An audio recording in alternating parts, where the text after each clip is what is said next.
Yo, what's going on out there in them digital streets? This your player partner Watt checking in, and this is the Dropbox, and let's get into it. Yeah, man, and don't forget to like, share, and subscribe, and let's get into this clip. Away first time, this time, and Thompson here into a running fourth from left. Thompson here also going very well. Gillian Fraser-Price, Richardson's nowhere. What a performance there. Yeah, so that was the clip. The first thing I want to say before I get into my breakdown is I want to say congratulations to the women of Jamaica. They've done a phenomenal job and they've been doing some amazing things, and Elaine almost broke Flo's world record, so that's very impressive. She's like the second fastest woman ever, so that's something that's amazing, man. And I want to see them keep going and keep competing at a high level, and if they can break that world record, that'll be great. And you know, once again, I say it again, congratulations to the Jamaicans, man. They put on a hell of a show, and they appeared to be, you know, ready to compete, and salute to them. You know, you got to give them their props.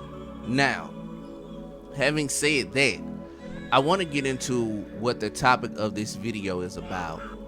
And the aforementioned thought that I had kind of coming into this video, even before the race happened, I was going back and forth in the comment sections on another video that I had done about Shacarri Richardson, and it was about her versus the world, so to speak. And I started to kind of repeat a point that I made, and I was like, okay, why do these people from other places dislike her so much? And the conclusion I came to was this: despite the Jamaicans winning the Olympics, kind of dominating this particular meet for a good little while, they're still giving her the spotlight. So it's this thing going on, right, where they race, they win, she loses bad, but at the end of this loss, she's the one with the microphone in front of her giving the interview. And I think this is something that's really detrimental to her and her career. And it's understandable for, you know, Jamaican athletes, as well as the fans, or just people from other nationalities that come to these races and participate, to have some type of disdain for her. And it's not all entirely her fault, because she isn't giving herself an interview. She's not the one that gave herself the Nike contract. So these people that are heralding her and propping her up, they're partly responsible for her lackluster performance. But I want to kind of get into something a little bit deeper here too. And it also deals with the hate, because the animosity that people from the outside world, especially black people from the outside world, whether they be foreign or domestic, the issue that they have with black Americans when it comes to sports or just everyday life, is that black Americans are the face of blackness. When you think about black people, you think about black Americans. And even when you look at it from a sports standpoint, you know, Jamaica doesn't have Jesse Owens. Jamaica doesn't have Muhammad Ali. And it's unfortunate, but the sad reality is the world doesn't look to their athletes like they do our athletes, whether it's past, present, or future. If you really think about it, Elaine, which is a fucking phenomenal athlete, she's chasing the record of Flojo, which is an American athlete that did it in the 80s. So you gotta think about it. This was like almost, 30 something years ago when Flo was out there running, crushing records. So that's what I'm saying. It's like at the end of the day, they're still chasing ghosts. And they probably always will be. And that's not a slight to them. That's not to berate them or anything like that. It's just a fact that they're athletes. They can have a neck full of goals, they still don't add up to the legends that come out of this country. And in large part, I think that's what Sha'carri is trading off of. She's trading off the legacy of the legend that came before her. And that's why they're still sticking this camera in front of her face and giving her interviews and giving her commercials.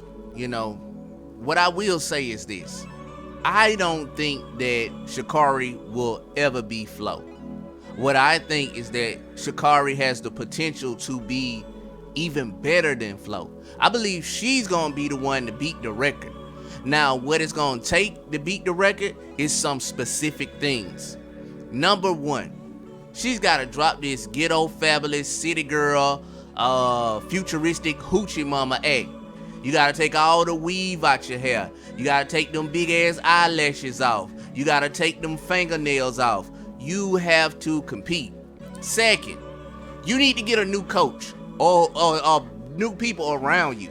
Because if niggas are letting you go to the track looking like that and doing all that and getting in front of the camera and doing interviews and you still talking like you the champ and you just got beat like that, man, you ain't got no friends around you if when you lost that bad that they didn't tell you, hey man, let's go to the track, we finna run. You need to get ready for them.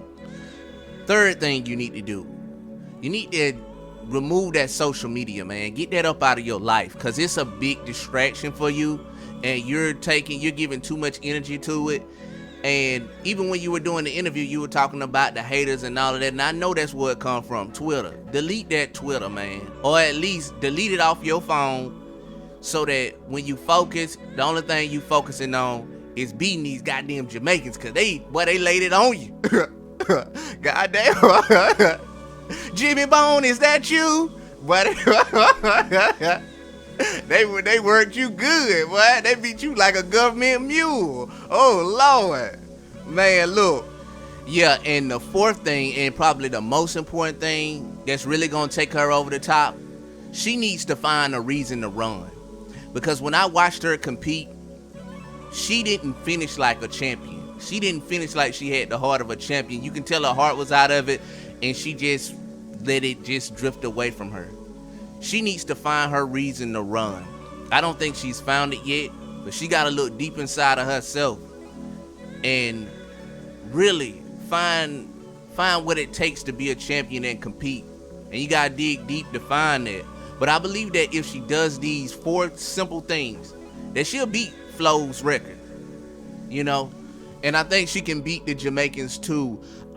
She just has to apply these things to her life. And you know, this is a teachable moment. You know, you got knocked down, but you got to get back up and you got to get back on it. And I hope she does. I hope she doesn't let this crush her. I hope she comes back and comes back stronger. But what say you? Come kick it with your tribe in the comment section below, and let's have a conversation about it. I know these Jamaicans gonna give it to me, but I'm ready. I've been waiting all day for this. Come on, y'all. And on that note, I'm out the box with it. Do you hear me?